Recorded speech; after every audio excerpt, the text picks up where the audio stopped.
ফেব্রুয়ারি সংসদ নির্বাচনের দিনই গণভোট জানালেন প্রধান উপদেষ্টা। সংবিধানে জুলাই সনদ অন্তর্ভুক্তির প্রতিশ্রুতি। একই দিনে নির্বাচন গণভোটে সন্তুষ্ট বিএনপি। সরকারের সিদ্ধান্তে জন আকাঙ্ক্ষা উপেক্ষিত দাবি জামায়াতের। মানবতা বিরোধী অপরাধে শেখ হাসিনার মামলার রায় সোমবার। সর্বোচ্চ শাস্তি প্রত্যাশা প্রসিকিউশনের। খালাস চায় আসামি পক্ষ। এবং শুনানি শেষ না হওয়া পর্যন্ত চট্টগ্রাম বন্দরের কন্টেইনার টার্মিনাল বিদেশিদের কাছে হস্তান্তরে হাইকোর্টের নিষেধাজ্ঞা। 19 নভেম্বর চূড়ান্ত শুনানি।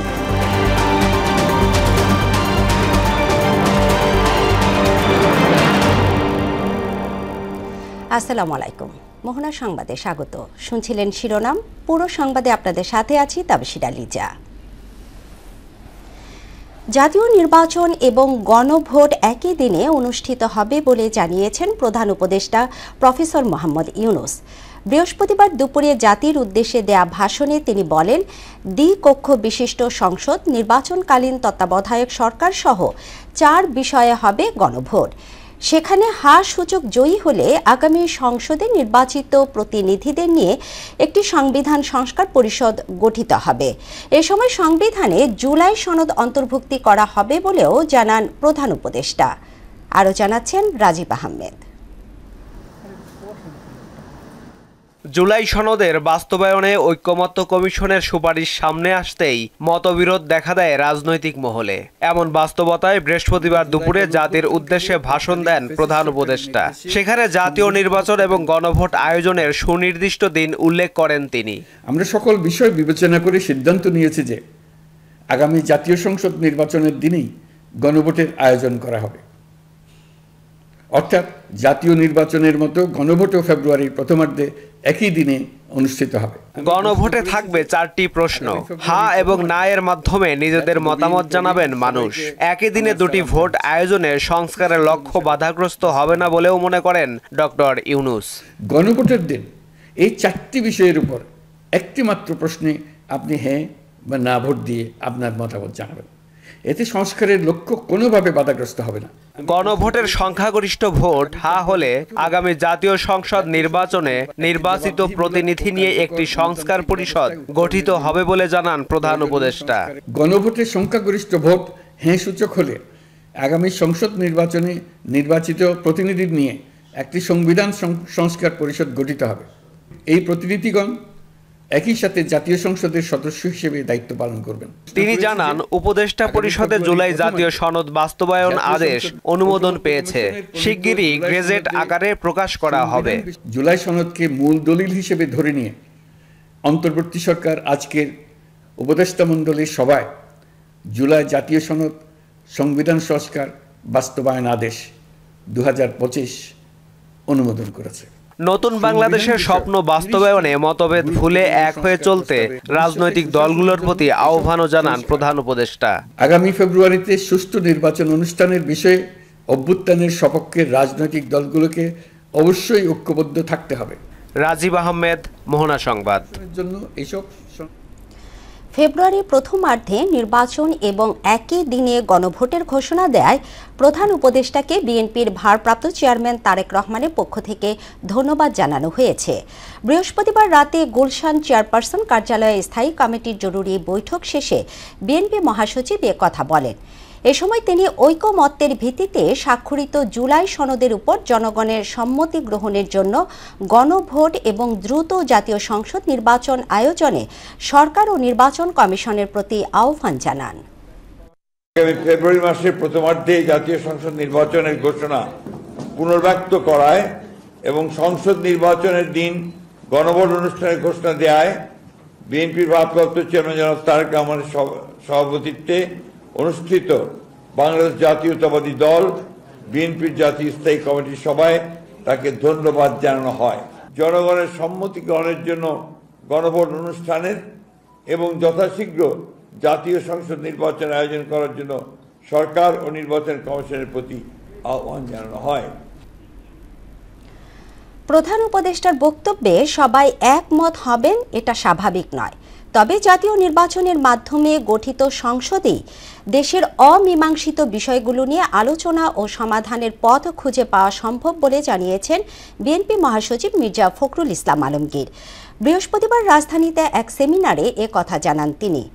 বলেন, জুলাই অভ্যুত্থানের পর যে সুযোগ সৃষ্টি হয়েছে তা কাজে লাগিয়ে দ্রুত নির্বাচনের মাধ্যমে গণতন্ত্রকে প্রাতিষ্ঠানিক রূপ দিতে হবে। বাকিটা জানাচ্ছেন তানজিদ ভুইয়া। রাজধানীর একটি হোটেলে জাতীয় সংসদ নির্বাচন 2026 জাতীয় ঐক্যের প্রয়োজনীয়তা শীর্ষক সেমিনারের আয়োজন করে foundation for strategic and development. এতে অংশ নেন বিভিন্ন রাজনৈতিক দলের নেতা ও বিশিষ্ট জনরা। সেমিনারে আলোচনায় উঠে আসে নির্বাচন ও সাম্প্রতিক রাজনৈতিক পরিস্থিতি। বক্তারা গণভোটের সংকট কাটিয়ে দেশকে এগিয়ে নিতে রাজনৈতিক ঐক্য ও নির্বাচনের অপরিহার্যতা তুলে ধরেন। বাংলাদেশকে যদি আপনি পরিবর্তন করতে চান, দলীয় স্বার্থ পুরোটা বাদ দিতে হবে। এটা এনসিপি কে যেমন দিতে হবে, এটা বিএনপি কেও দিতে হবে, জামাতকেও দিতে হবে। আমাদের ঐক্য ধরে রাখার জন্য সবার প্রতি আমার আহ্বান যে এই আলোচনাগুলো আমরা যেন সরল রেখায় যাই। আমাদের আসলেই নির্বাচন দরকার। আমাদের ঐক্যের প্রতীক হয়ে উঠবে জনগণের জন্য একটি সুষ্ঠু, সুন্দর এবং সম্প্রীতিমূলক বাংলাদেশ প্রতিষ্ঠা করা, যেখানে সমৃদ্ধি থাকবে, যেখানে পলিটিক্স এবং পলিসির মাধ্যমে জনগণের আকাঙ্ক্ষার প্রতিফলন করবে। এ সময় আসছে নির্বাচনে ফেসিবাদ বিরোধী জাতীয় ঐক্য ধরে রাখার আহ্বান জানান বিএনপির স্থায়ী কমিটির সদস্যরা। আগামী দিনে নির্বাচনটি অনুষ্ঠিত হলে আমরা যেন গণরায়কে মেনে নেই, এই মানসিকতা যেন আমরা অর্জন করতে পারি। ঐক্য ছাড়া তো কোনো উপায় নেই, ঐক্য আমাদের ঐক্যবদ্ধ হতেই হবে। আমরা যদি গণতন্ত্রে বিশ্বাস করি তাহলে কিন্তু সেই গণতন্ত্রকে কার্যকর করার জন্য আমার জানা মতে একটি মাত্র পন্থা রয়েছে, সেই পন্থাটি কিন্তু হচ্ছে একটি সুষ্ঠু নিরপেক্ষ। বিএনপি মহাসচিব মির্জা ফখরুল ইসলাম আলমগীর এতে বলেন, নির্বাচিত সংসদের মাধ্যমেই দেশের অমীমাংসিত বিষয়গুলোর সমাধান আসবে। 2026 সালের ফেব্রুয়ারি মাসে একটা নির্বাচন দিয়ে আপনার জনগণের একটা পার্লামেন্ট নির্বাচন করা, সেই পার্লামেন্টই জনগণের সমস্ত অমীমাংসিত যে আপনার ইস্যুগুলো আছে সেই ইস্যুগুলো নিয়ে আলোচনা করে তারা সেখানে সুনির্দিষ্ট একটা সামনের দিকে এগিয়ে যাওয়ার পথ পাততে দিতে পারবেন। বিএনপি ক্ষমতায় গেলে গণতন্ত্রকে প্রাতিষ্ঠানিক রূপ দিতে জুলাই যোদ্ধাদের প্রচেষ্টা অব্যাহত রাখবে বলেও জানান তিনি। জুলাই যুদ্ধের যারা শহীদ হয়েছেন তাদের প্রতি আন্তরিক ধন্যবাদ, কৃতজ্ঞতা এবং শ্রদ্ধা জানাচ্ছি যে তারা আমাদেরকে একটা সুযোগ করে দিয়েছেন এইবার এই গণতন্ত্রকে একটা প্রাতিষ্ঠানিক রূপ দেওয়ার জন্য। গণতান্ত্রিক ব্যবস্থায় ফিরতে দ্রুত নির্বাচনের বিকল্প নেই বলেও মন্তব্য করেন বিএনপি মহাসচিব। মালিক তো জনগণ, তার প্রতিনিধিত্ব করবে কে? প্রতিনিধিত্ব করবে পার্লামেন্ট। তানজিদ ভুইয়া, মোহনা সংবাদ, ঢাকা। প্রধান উপদেষ্টা ডক্টর মোহাম্মদ ইউনূসের ভাষণে জনগণের আকাঙ্ক্ষা পূরণ হয়নি বলে জানিয়েছেন জামায়াতে ইসলামের সেক্রেটারি জেনারেল অধ্যাপক মিয়া গোলাম পরোয়ার। বৃহস্পতিবার বিকেলে রাজধানীর দলীয় কার্যালয়ে আয়োজিত সংবাদ সম্মেলনে জাতির উদ্দেশ্যে দেয়া প্রধান উপদেষ্টার ভাষণের তাৎক্ষণিক প্রতিক্রিয়ায় এ তথ্য জানান তিনি। বলেন, জনগণের দাবি ও অভিপ্রায় উপেক্ষা করে প্রধান উপদেষ্টা একই দিনে নির্বাচন ও গণভোটের নির্দেশ দিয়েছেন। একই দিন নির্বাচন ও গণভোট হলে সংকট তৈরি হবে বলেও আশঙ্কা জানান এই জামায়াত নেতা। একই দিনে জাতীয় নির্বাচন এবং গণভোটের ঘোষণা দিয়েছেন। বাংলাদেশ জামাত ইসলামের পক্ষ থেকে খুবই পরিষ্কার করে বলতে চাই যে প্রধান উপদেষ্টার একই দিনে গণভোট এবং জাতীয় নির্বাচনের ঘোষণায় জনগণের আকাঙ্ক্ষা পূর্ণ হয়নি। তফসিল ঘোষণার পর নির্বাচন নিয়ে অনিয়ম হলে কঠোর ব্যবস্থা নেওয়া হবে বলে হুঁশিয়ারি দিলেন প্রধান নির্বাচন কমিশনার এএমএম নাসিরউদ্দিন। বৃহস্পতিবার আগারগাঁও নির্বাচন ভবনের রাজনৈতিক দলগুলোর সঙ্গে সংলাপে অংশীজনদের সহযোগিতা ছাড়া সুষ্ঠু নির্বাচন আয়োজন সম্ভব নয় বলেও জানান তিনি। এ সময় নির্বাচনে কালো টাকার ব্যবহার বন্ধে কমিশনের কঠোর পদক্ষেপ দাবি করেন রাজনৈতিক দলের প্রতিনিধিরা। রিপোর্ট করছেন সুরাইয়া মুন্নি।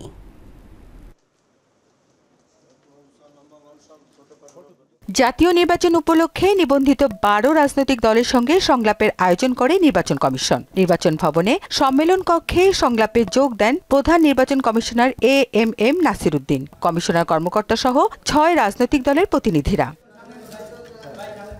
প্রথম পর্বে বিভিন্ন দলের পক্ষ থেকে নির্বাচনের প্রস্তুতি, পরিবেশ, প্রধান রাজনৈতিক দলগুলোর আচরণ নিয়ে নানা অসঙ্গতি তুলে ধরা হয়। এখনো নির্বাচনের পরিবেশ তৈরি হয়নি বলে দাবি করেন তারা। তফসিল ঘোষণার পূর্বেই অবশ্যই একটা নিরাপত্তা সিকিউরিটি অপারেশন করা উচিত, যাতে করে জনমনে স্বস্তি ফিরে আসে। বিগত দিনের কথাই বলছি যে তারা নির্বাচন কমিশনের সমস্ত প্রশাসনিক যে যারা কাজ করবে সংশ্লিষ্ট সকল মহলের উপরে একটা খবরদারির চিন্তা করেন। দ্বিতীয় পর্বে অন্য 6 রাজনৈতিক দলের সঙ্গে বৈঠকে প্রার্থীদের জামানত কমিয়ে 5,000 ও নির্বাচনী ব্যয় 5 লাখ টাকা নির্ধারণের দাবি জানানো হয়। আচরণবিধি লঙ্ঘন করলে তাৎক্ষণিক কোনো ব্যবস্থা নেওয়া হয় না বলেও অভিযোগ করেন তারা। যারা ধনী, যারা লুটপাটকারী, অর্থ আত্মসাৎকারী, তাদেরকে কিন্তু আমরা ফ্যাসিলিটি দিচ্ছি, এটা যে কোনো কারণেই হোক। জামানতের বিষয়ে যে কথাটা বলেছি যে জামানত মানে ফ্ল্যাট রেট জামানত হওয়া উচিত না, আইন থাকলে হবে না, আইনের প্রপার বাস্তবায়নটা যাতে হয়। প্রধান নির্বাচন কমিশনার বলেন, সবাই সহযোগিতা না করলে নির্বাচন কমিশন নিরপেক্ষতা হারাবে। এ সময় ফের সুষ্ঠু নির্বাচন আয়োজনের অঙ্গীকার ব্যক্ত করেন তিনি। নিরপেক্ষ রেফারের ভূমিকায় আমরা থাকতে চাই, প্রতিশ্রুতিবদ্ধ জাতির কাছে যে আমরা একটা সুষ্ঠু, সুন্দর, ক্রেডিবল, গ্রহণযোগ্য নির্বাচন আমরা দিতে চাই, উপহার দিতে চাই। আপনাদের সবার সহযোগিতা নিয়ে এটা দিতে হবে। মূলত রাজনৈতিক দলগুলোর সহযোগিতা আমাদের দরকার হবে। কমিশন পোস্টার নিষিদ্ধ করার পরেও শহরের যে চিত্র তা হতাশাজনক। আচরণবিধি লঙ্ঘন করলে কমিশন কোনোভাবেই ছাড় দেবে না বলেও জানান প্রধান নির্বাচন কমিশনার। আপনারা যদি আমাদের পাশে থাকেন, ইনশাআল্লাহ আমরা একটা সুস্থ ধারা নির্বাচন চাই। সুরাইয়া মুন্নি, মোহনা সংবাদ, ঢাকা। জুলাই আন্দোলনে সংঘটিত মানবতা বিরোধী অপরাধের ঘটনায় হাসিনা কামাল সহ 3 আসামির বিরুদ্ধে করা মামলার রায় ঘোষণা হবে 17 নভেম্বর। বিচারপতি গোলাম মর্তুজা মজুমদারের নেতৃত্বাধীন 3 সদস্যের ট্রাইব্যুনাল বৃহস্পতিবার এই রায়ের দিন ধার্য করেন। এদিকে রায়ে সর্বোচ্চ শাস্তি প্রত্যাশা করছেন চিফ প্রসিকিউটর তাজুল ইসলাম। তবে আসামিরা খালাস পাবেন বলে আশা করছেন রাষ্ট্রনিযুক্ত আসামি পক্ষের আইনজীবী আমির হোসেন। মেজমা রহমানের রিপোর্ট।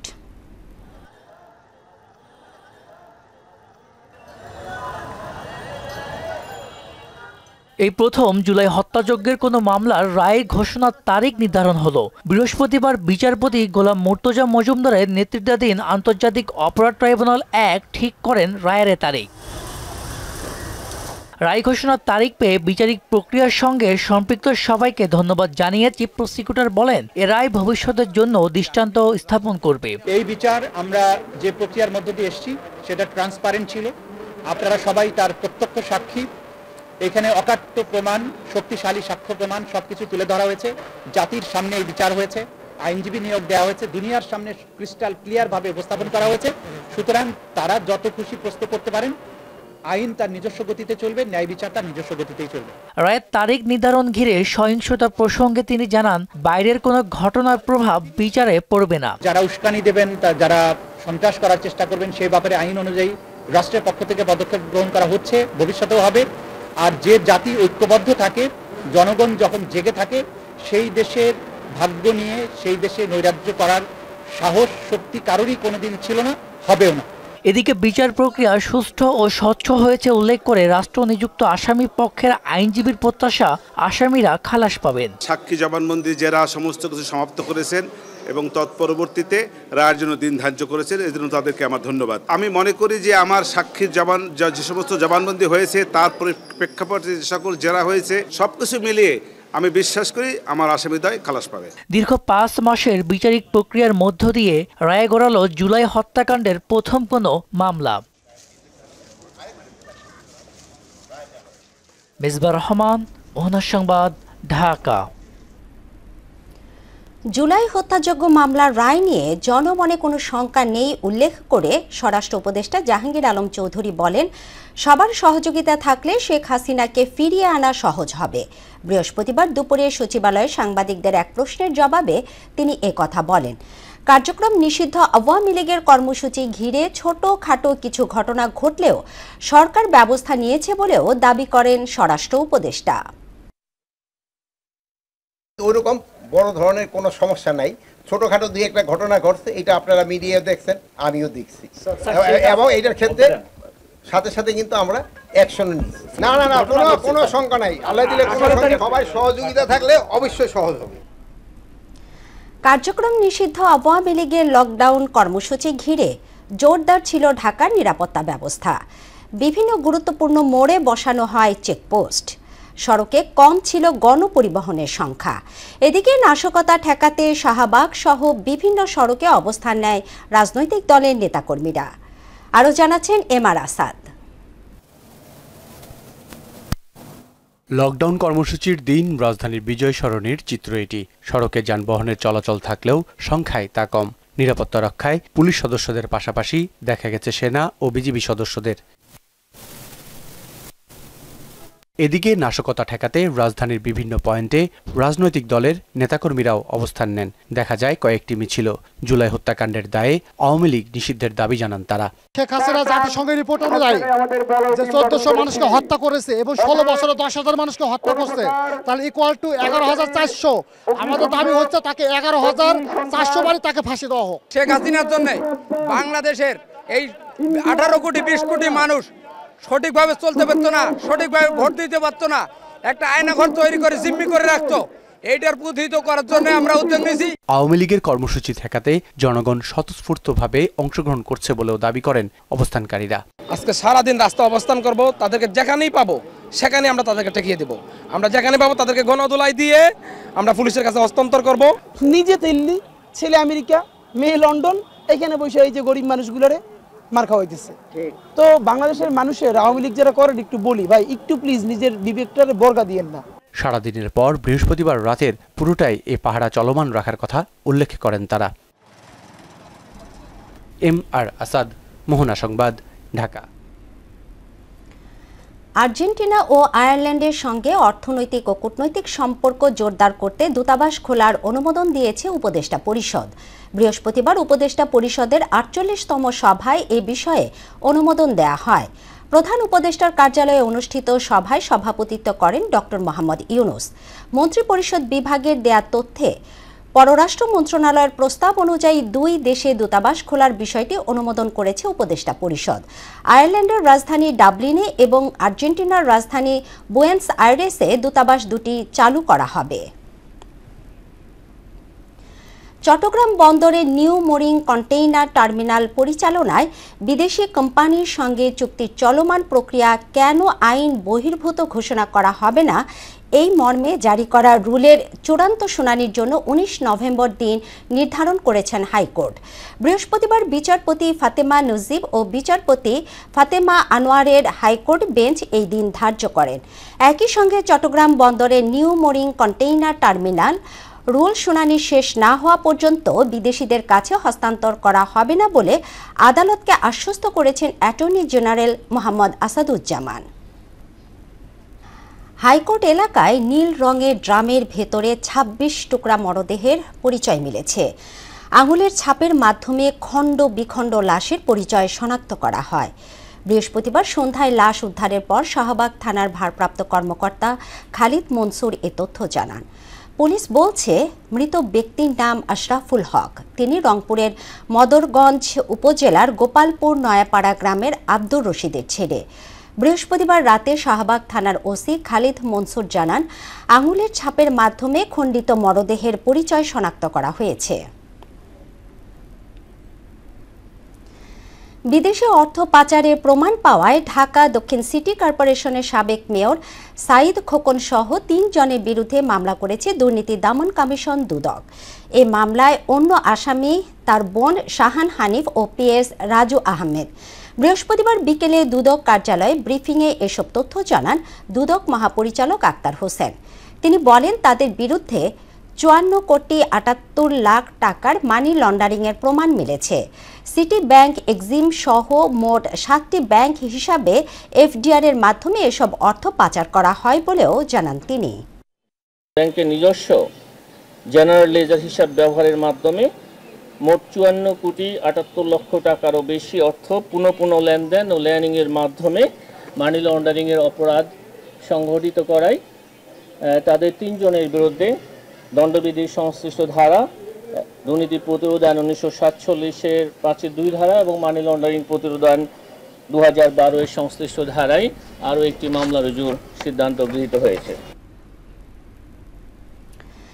জিয়াউর রহমানের দেখানো পথে নতুন বাংলাদেশ এগিয়ে নেয়ার কথা জানালেন জাতীয়তাবাদী সামাজিক সাংস্কৃতিক সংস্থা জাসাস নেতারা। বৃহস্পতিবার সন্ধ্যায় কেন্দ্রীয় শহীদ মিনারে জাতীয় বিপ্লব ও সংহতি দিবসের বর্ষপূর্তি উপলক্ষে আয়োজিত অনুষ্ঠানে তারা এসব কথা বলেন। এ সময় জিয়াউর রহমানের দূরদর্শী নেতৃত্বের ফলেই বিশ্ব দরবারে বাংলাদেশ নতুন পরিচিতি পায় বলেও দাবি করেন তারা। অনুষ্ঠানে বিএনপি ও জাসাসের কেন্দ্রীয় নেতারা উপস্থিত ছিলেন। নানা আয়োজনে পালিত হলো বাংলা সাহিত্যের অন্যতম কথা সাহিত্যিক, নাট্যকার ও চলচ্চিত্র নির্মাতা হুমায়ুন আহমেদের ৭৭তম জন্মদিন। প্রথম উপন্যাস নন্দিত নরকের মাধ্যমে সাহিত্যাঙ্গনে প্রবেশ হুমায়ুনের। টেলিভিশন নাটকেও তার অবদান অনন্য। এসব দিনরাত্রি, অয়ময়, কোথাও কেউ নেই জনপ্রিয় নাটকগুলো তাকে নিয়ে আসে খ্যাতির শীর্ষে। বাংলা সাহিত্যের জাদুকরের জন্মদিনের কিছুটা জানাচ্ছেন মাহমুদ হোসেন।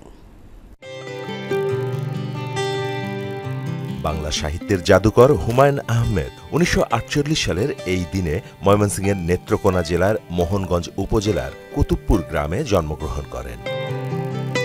বগুড়া জেলা স্কুল থেকে ম্যাট্রিক, ঢাকা কলেজ থেকে এইচএসসি পাশ করে ঢাকা বিশ্ববিদ্যালয়ে রসায়ন বিভাগ থেকে অনার্স এবং এমএসসি ডিগ্রি অর্জন করেন। পরবর্তীতে যুক্তরাষ্ট্রে উচ্চতর গবেষণার মাধ্যমে পলিমার কেমিস্ট্রিতে পিএইচডি ডিগ্রি লাভ করেন তিনি শিক্ষকতা শুরু করেন ময়মনসিংহ কৃষি বিশ্ববিদ্যালয়ে। পরে যোগ দেন ঢাকা বিশ্ববিদ্যালয়ের রসায়ন বিভাগে প্রভাষক হিসেবে। 1972 সালে প্রকাশিত প্রথম উপন্যাস নন্দিত নরকের মাধ্যমে সাহিত্যাঙ্গনে প্রবেশ করেন হুমায়ুন আহমেদ। এই বই তাকে এনে দেয় ব্যাপক খ্যাতি। এরপর একে একে সৃষ্টি করেন অজস্র জনপ্রিয় উপন্যাস, গল্প, নাটক ও চলচ্চিত্র। তার উল্লেখযোগ্য উপন্যাসের মধ্যে রয়েছে শঙ্খনীল কারাগার, জ্যোৎস্না ও জননীর গল্প, বাদশাহ নামদার, মাতাল হাওয়া ইত্যাদি। তার সৃষ্ট কালজয়ী চরিত্র হিমু, মিসির আলী বাংলা সাহিত্যে আজও জীবন্ত। একটা ছিল সোনার কন্যা, মেঘবরণ কেশ। টেলিভিশন নাটকেও তার অবদান অনন্য। জনপ্রিয় নাটকগুলোর মধ্যে উল্লেখযোগ্য এইসব দিনরাত্রি, অয়ময়, কোথাও কেউ নেই, নক্ষত্রের রাত প্রভৃতি। জন্মদিনে কালজয়ী এই স্রষ্টার প্রতি মোহনা পরিবারের অতল শ্রদ্ধা। মাহমুদ হোসেন, মোহনা সংবাদ। নারীদের যৌন হয়রানি প্রতিরোধে জাতীয় ক্রীড়া পরিষদের অন্তর্গত সকল ফেডারেশন এবং অ্যাসোসিয়েশনকে আগামী 19 নভেম্বরের মধ্যে 5 সদস্যের তদন্ত কমিটি গঠনের নির্দেশ দিয়েছে যুব ও ক্রীড়া মন্ত্রণালয়। কমিটিতে অন্তত 3 জন নারী সদস্য রাখার বাধ্যবাধকতা রেখেছে মন্ত্রণালয়টি। বৃহস্পতিবার বিকেলে সহকারী ক্রীড়া পরিচালক রাহুল আমিন স্বাক্ষরিত এক বিজ্ঞপ্তিতে এই কমিটি গঠনের নির্দেশ দেওয়া হয়। বিজ্ঞপ্তিতে আরও জানানো হয়, উক্ত কমিটির মাধ্যমে কোনো ভুক্তভোগী যদি প্রতিকার না পান বা অভিযোগের সুষ্ঠু নিষ্পত্তি না পান, তাহলে ক্রীড়া পরিষদের নিকট আবারও অভিযোগ জানানোর সুযোগ থাকবে। শেষ করছি মোহনা সংবাদ, তবে যাবার আগে শিরোনামগুলো আরও একবার।